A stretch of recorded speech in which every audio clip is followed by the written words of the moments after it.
Magandang umaga, kumusta po? Narito po ulit ang update natin para sa lagay ng ating panahon ngayong umaga po ng March 27, 2025. Sa ngayon nga po ay opisyal na nagsimula ang tag-init season dito po sa ating bansa. Tuluyan na po na-terminate ang malamig na hanging amihan. Easterlies na ang magiging dominanteng hangin na iihip ngayon dito sa ating bansa. Pero dahil sa presensya ng low pressure area na nasa silangan na po ngayon ng Caraga ay nakakaranas ng pag-uulan ang ilang bahagi ng Caraga, Northern Mindanao at Eastern Visayas, maging sa ilang bahagi ng Bohol dahil po yan sa trough ng LPA.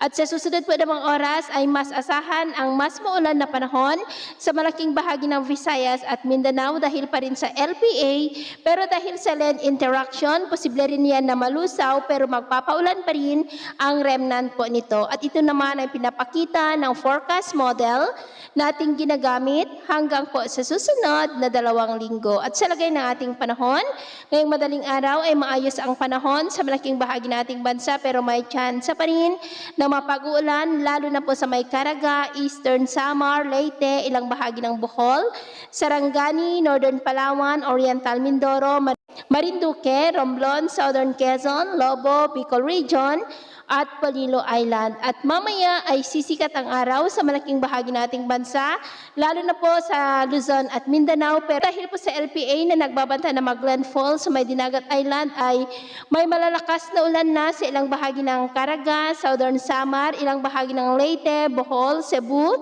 Bacolod, Cadiz, Capiz, Escalante, Masbate, Northern Palawan, Mindoro, Marinduque, Romblon, southern part ng Quezon at Camarines provinces. At mamayang hapon, mas maraming lugar ulit ang makakaranas ng cloudy skies with isolated rain sa malaking bahagi nating bansa, lalo na po sa may Mindanao, Visayas, maging sa ilang bahagi ng Central Luzon, Mindoro provinces at Palawan. Kaya mag-ingat po tayo dahil mataas ang tsansa ng mga pagbaha at pagguho ng lupa, lalo na sa mga direktang madadaanan po ng LPA. At sa atin naman pong mga baybayin, wala naman po tayong nakataas na namang gale warning signals, pero iba yung pag-ingat lamang po kung papalaot tayo, lalo na po sa mga lugar na kung saan malapit po ang LPA para mas makaiwas sa mga sakunang pangkaragatan. So ito po ang latest update natin sa araw na ito.